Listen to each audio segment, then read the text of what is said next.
En la primavera de 1533, Inglaterra zumbaba de escándalo. El rey se había separado de la autoridad del Papa, había dividido su reino de la Iglesia Católica y se había casado con Ana Bolena, la mujer por la que había arriesgado su alma y su corona. Lo que estaba en juego era nada menos que el futuro de la dinastía Tudor, ya que el primer matrimonio de Enrique VIII con Catalina de Aragón no había logrado producir un heredero varón superviviente. Cuando Ana dio a luz el 7 de septiembre de 1533, la corte se había preparado para el estruendo de los cañones que anunciaban la llegada de un príncipe. En cambio, las salvas de celebración sonaron por una niña, Isabel. En ese instante, la alegría se convirtió en sonrisas educadas y tensas. Enrique disimuló su decepción, declarando públicamente que pronto le seguiría un hijo, pero en privado, la frustración le carcomía. Esta pequeña niña, con su pelo cobrizo y sus ojos agudos y observadores, no podía saber que su sexo ya había proyectado una sombra sobre su vida. En un mundo donde las hijas reales eran peones para matrimonios políticos, su nacimiento no fue el triunfo que su madre había prometido. Ana, radiante pero ya en terreno precario, sabía que todo dependía de que produjera un niño. La vida de Isabel comenzó bajo el peso de las expectativas y la volatilidad de una corte donde el favor podía convertirse en una sospecha fatal de la noche a la mañana. En solo 3 años, su mundo se rompería, su madre sería ejecutada, su legitimidad negada y su lugar en la familia real puesto en la incertidumbre. Sin embargo, contra todo pronóstico, la niña nacida de una reina condenada por no dar a Inglaterra un príncipe crecería para convertirse en la gobernante más exitosa y duradera que su nación jamás había conocido. Isabel fue la segunda hija de Enrique VIII, pero la primera con Ana Bolena, la mujer por la que él había movido cielo y tierra, o más exactamente, Iglesia y Estado. La ruptura de Enrique con Roma había sido un acto político sísmico que transformó para siempre la identidad religiosa de Inglaterra. Todo ello, creía él, había valido la pena por la promesa de un hijo. Cuando Ana no pudo producir el tan anhelado heredero varón, los cimientos de su poder comenzaron a desmoronarse. Su aborto espontáneo a principios de 1536 selló su destino. Ese mismo año, cuando Isabel tenía solo 2 años, su madre fue arrestada bajo cargos de adulterio, incesto y traición, acusaciones que la mayoría de los historiadores modernos están de acuerdo en que fueron fabricadas por conveniencia política. El 19 de mayo de 1536, Ana fue ejecutada por un espadachín francés en Tower Green. Isabel era demasiado joven para recordar los detalles, pero las consecuencias fueron inmediatas. Fue declarada ilegítima, despojada de su título de princesa y eliminada de la línea de sucesión. El vibrante hogar que había conocido desapareció de la noche a la mañana, su posición ahora se asemejaba a la de una huérfana política. El rey se volvió a casar rápidamente, esta vez con Jane Seymour, quien dio a luz en 1537 a Eduardo, el heredero varón que Enrique había anhelado durante décadas. El nacimiento de un hijo legítimo disminuyó aún más a Isabel. Si bien su media hermana María también permaneció en las sombras debido a su propia desheredación anterior, la llegada de Eduardo solidificó la realidad, el camino de Isabel al trono era, según todos los cálculos razonables, imposible. Sin embargo, sus primeros años no fueron en vano. Puesta bajo el cuidado de tutores devotos, la educación de Isabel se convirtió en una de las mejores de su época. Dominó el latín, el griego, el francés y el italiano, leyó filosofía y teología. Y absorbió lecciones de arte de gobernar. Cuando era una adolescente, ya era conocida por su agudo intelecto, su ingenio agudo y su capacidad para encantar cuando lo deseaba. Rasgos que un día resultarían mucho más valiosos que cualquier corona que se esperaba que nunca usara. La juventud de Isabel se desarrolló en un contexto de inestabilidad real. Su medio hermano Eduardo V ascendió al trono en 1547 a la edad de 9 años después de la muerte de Enrique VIII. Su reinado estuvo dominado por regentes, hombres ambiciosos como Edward Seymour, duque de Somerset, y más tarde John Dudley, duque de Northumberland, que llevaron a cabo agresivas reformas protestantes. Isabel, ya conocida por su intelecto y tacto, navegó por las cambiantes mareas religiosas con notable habilidad. Aunque era partidaria del protestantismo, evitó las declaraciones públicas que pudieran enredarla en un peligro político. Esta precaución se convertiría en un sello distintivo de su supervivencia. Cuando Eduardo murió en 1553, la sucesión se convirtió en un polvorín. Northumberland intentó instalar a Lady Jane Grey, pero el apoyo a María Tudor, la hija católica de Enrique VIII y Catalina de Aragón, se extendió por todo el país. Isabel, reconociendo los vientos del poder, apoyó la reclamación de María, una decisión que probablemente le salvó la vida en ese momento volátil. El reinado de María y trajo una feroz restauración católica y el matrimonio con Felipe II de España. Pero el gobierno de María estuvo empañado por la impopularidad, la persecución religiosa y los errores políticos. En 1554, estalló la rebelión de Wyatt, alimentada por la oposición al matrimonio y las políticas religiosas de María. Isabel, sospechosa de simpatizar con los rebeldes, fue arrestada y encarcelada en la Torre de Londres. Durante 2 meses, vivió bajo la sombra de una posible ejecución, alojada en la misma fortaleza donde su madre había esperado la muerte. Más tarde describió la experiencia como una de las pruebas más desgarradoras de su vida. Finalmente, María la liberó, pero solo bajo una estrecha vigilancia. Para 1558, la salud de María se deterioró sin producir un heredero. La realidad política era inevitable, Isabel era la siguiente en la línea. Cuando María murió el 17 de noviembre de 1558, Isabel ascendió al trono a los 25 años. Según la tradición, estaba de pie bajo un roble en Hatfield cuando recibió la noticia, pronunciando las palabras del Salmo 118, «Esta es la obra del Señor, y es maravillosa a nuestros ojos». Su ascenso fue recibido con alivio por los protestantes y con esperanza por gran parte de la nación. Sin embargo, heredó un reino sumido en deudas, dividido por la religión y amenazado por potencias extranjeras. Sus instintos de supervivencia, perfeccionados desde la infancia, ahora serían puestos a prueba en el escenario más grande. Desde el momento en que tomó la corona, Isabel se enfrentó a la apremiante cuestión del matrimonio. En una era patriarcal, la idea de una reina soltera era casi impensable. Sus consejeros la instaron a casarse para asegurar la sucesión y proporcionar un corregente varón. Isabel entendía lo que estaba en juego políticamente, pero también conocía los peligros. El matrimonio con un noble inglés arriesgaba a empoderar a una facción sobre otra, el matrimonio con un príncipe extranjero podía convertir a Inglaterra en un peón en la política continental. Ella había crecido viendo cómo los matrimonios podían atrapar a los monarcas en obligaciones de las que no podían escapar fácilmente. Su primer y más duradero apego fue a Robert Dudley, un amigo de la infancia que se convirtió en maestro de caballería. Su cercanía provocó rumores casi de inmediato, y cuando la esposa de Dudley, Emmy Robsart, murió en circunstancias misteriosas en 1560, el escándalo estalló. Aunque ninguna evidencia probó la participación de Dudley, la nube de sospecha hizo que el matrimonio entre él y la reina fuera políticamente imposible.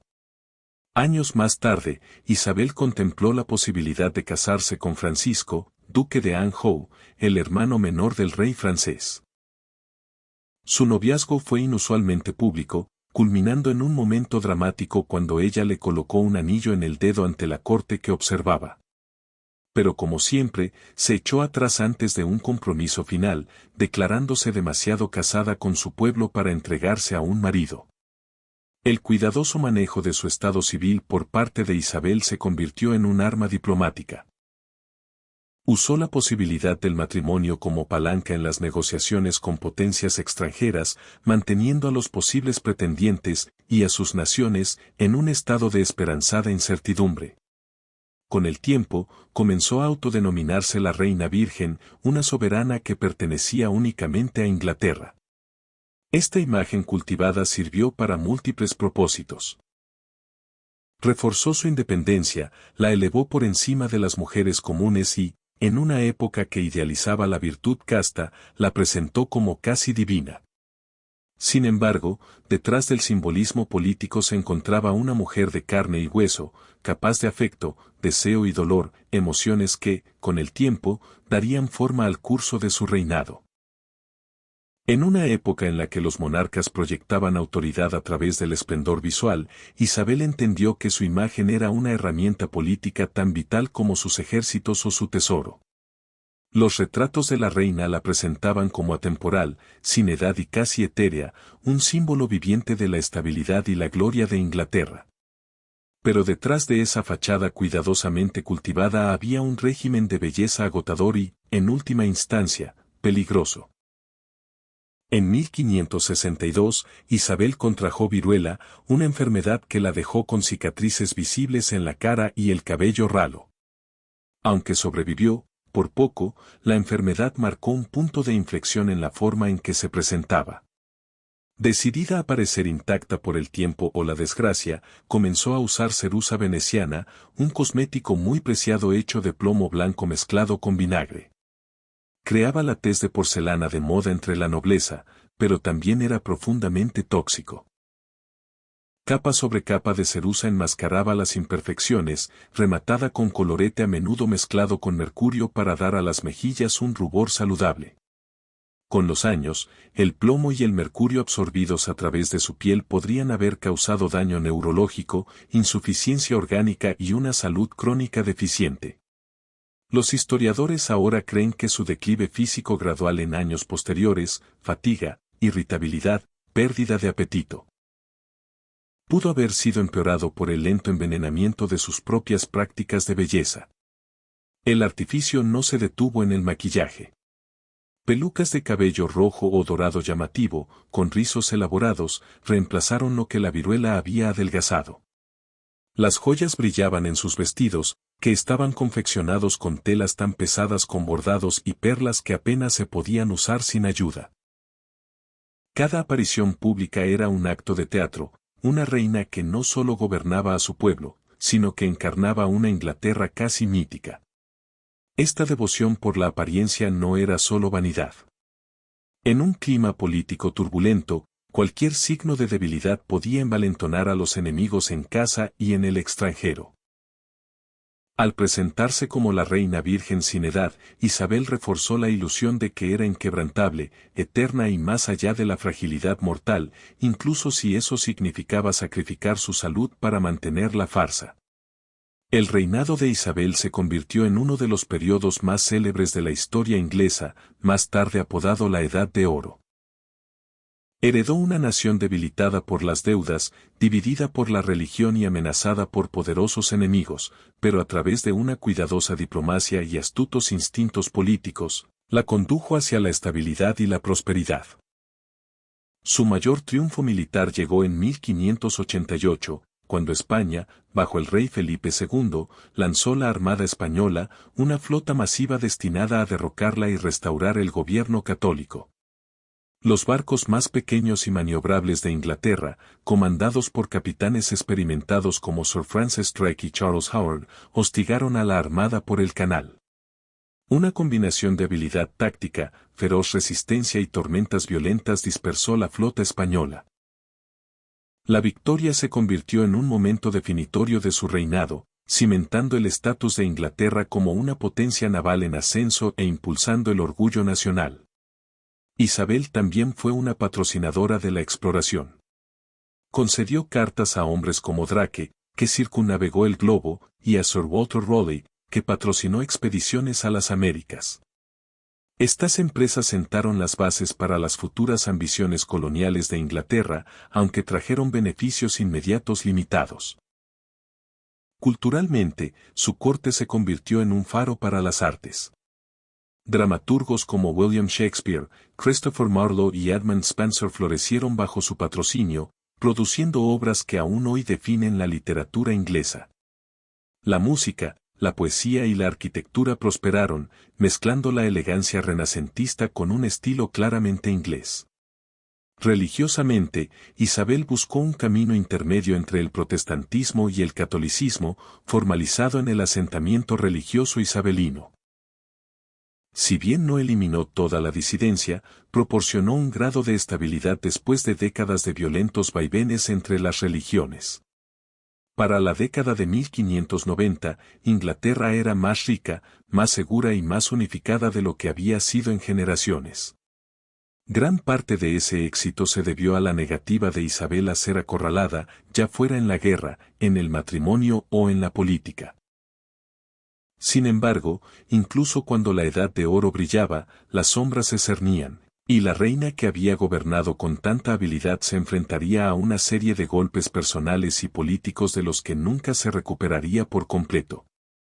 En sus últimos años, la corte de Isabel vio el ascenso de un hombre que se convertiría en su último gran favorito, Robert Devereux, el conde de Essex. Casi 30 años menor que ella, Essex era audaz, encantador y ambicioso, y rápidamente se ganó la atención de la reina. Ella lo colmó de títulos y oportunidades, tal vez viendo en él una chispa de la energía y la audacia que habían caracterizado su propia juventud. Pero Essex no se contentaba con desempeñar el papel de cortesano leal. Era impulsivo, arrogante y a menudo imprudente en sus tratos con la política exterior y las campañas militares. Su desastroso manejo de una expedición a Irlanda en 1599, donde abandonó su puesto y regresó a Inglaterra sin permiso, enfureció a Isabel. Sin embargo, ella lo perdonó más de una vez, una señal de su apego personal. Esa tolerancia tenía sus límites. En 1601, Essex lideró una rebelión desesperada y mal planificada, intentando tomar el control de Londres y obligar a la reina a reemplazar a sus asesores por sus aliados. El levantamiento se derrumbó en cuestión de horas. Ante una traición innegable, Isabel firmó su orden de muerte sin dudarlo. Puedo perdonar contra mí misma, se dice que comentó, pero no contra mi reino. La ejecución de Essex la afectó profundamente, no solo como la pérdida de un compañero favorito, sino como otro recordatorio de la implacable erosión de aquellos a quienes amaba. Muchos de sus aliados y amigos más cercanos habían muerto en este punto, incluida Catherine Carey, su prima y confidente. Cada pérdida parecía desgastar parte de su resiliencia, dejándola más aislada dentro de los muros del palacio. Su salud también comenzó a fallar. Abundan las teorías, algunas sugieren cáncer o neumonía, otras apuntan al daño lento e insidioso del plomo y el mercurio de sus cosméticos. Se volvió más delgada, su apetito disminuyó y a menudo caía en largos silencios. En sus últimos meses, se resistió a acostarse, eligiendo en cambio permanecer de pie durante horas o sentarse en cojines, como si acostarse fuera una admisión de derrota. La reina que una vez había sido el corazón vibrante de la corte ahora se retiró de la vista pública. La imagen de fuerza sin edad que había creado durante décadas se estaba desvaneciendo, y ella parecía poco dispuesta, o incapaz, de reemplazarla con algo menos. A principios de 1603, estaba claro que el largo reinado de Isabel llegaba a su fin. Había gobernado durante 44 años, más que cualquier monarca inglés antes que ella, pero no tenía un heredero directo. La dinastía Tudor que había comenzado con su abuelo, Enrique VII, llegaba a su fin. El 24 de marzo de 1603, Isabel murió en el Palacio de Richmond a la edad de 69 años. Los detalles de sus últimas horas son escasos, pero los presentes informaron de un fallecimiento tranquilo después de días de creciente debilidad. No había nombrado formalmente a un sucesor, pero sus consejeros, leyendo sus señales anteriores, se movieron rápidamente para asegurar el trono para Jacobo V de Escocia. Jacobo era el hijo de María, reina de Escocia, la prima que Isabel había ejecutado en 1587, y su ascenso como Jacobo I de Inglaterra unió las coronas de Inglaterra y Escocia. Este cambio dinástico marcó el comienzo de la era de los Estuardo y un nuevo panorama político para el reino que Isabel había moldeado con tanto cuidado. La noticia de su muerte se difundió rápidamente, y aunque la transición fue pacífica, la sensación de pérdida fue profunda. Para muchos, Isabel había sido la única monarca que habían conocido, su reinado sinónimo de la fuerza y la identidad de Inglaterra. Las campanas repicaron en toda la tierra, y poetas y cortesanos lamentaron no solo el fallecimiento de una soberana, sino el fin de una era. Fue enterrada en la abadía de Westminster, en una tumba compartida con su media hermana María y encima de ellas, una inscripción dice, consortes en el reino y en la tumba, aquí dormimos, Isabel y María, hermanas con la esperanza de la resurrección. En la muerte, como en la vida, desafió una fácil categorización. Una mujer que gobernó como ninguna reina antes que ella, dando forma a un legado que perduraría durante siglos.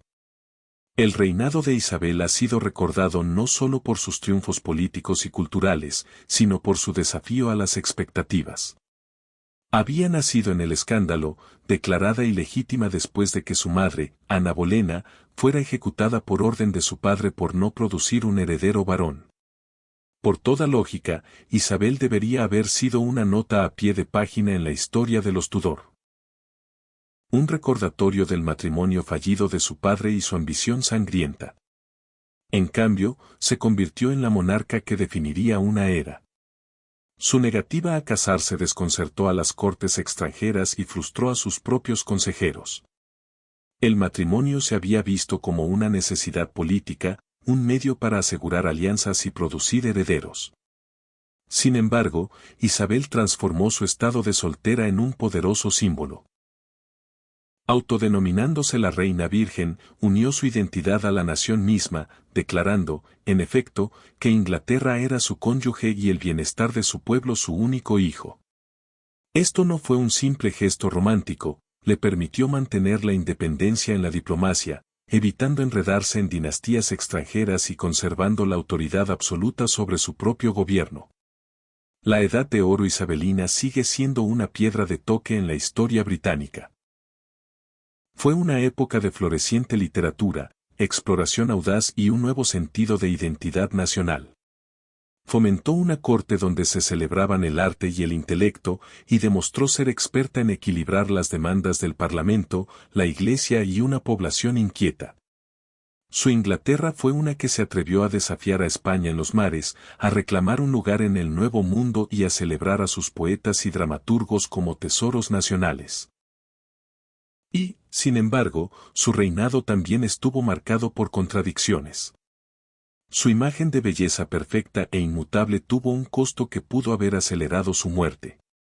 Su reticencia a nombrar a un sucesor creó una incertidumbre que sus ministros tuvieron que gestionar en sus últimos días. Su política exterior a veces se basaba más en la demora cautelosa que en la acción decisiva. Pero fue esta misma mezcla de cálculo y carisma lo que mantuvo su trono seguro durante casi medio siglo. La ironía más profunda de su vida puede residir en el arco de la historia de su familia. Ana Bolena había sido ejecutada por no dar a Inglaterra un heredero varón, sin embargo, la hija que dejó demostró que la gobernante más grande del reino podía ser una mujer, una que nunca se casó, nunca tuvo hijos y, sin embargo, dejó un legado mucho más duradero que cualquier hijo de Enrique VIII. Cuando la dinastía Tudor terminó con su muerte, no se desvaneció en desgracia o fracaso, sino en un resplandor de logros que marcaría la forma en que Inglaterra se imaginaba a sí misma durante generaciones. La Reina Virgen había convertido la supervivencia personal en un triunfo nacional, su reinado un recordatorio duradero de que a veces los herederos más inesperados pueden dar forma a los legados más perdurables.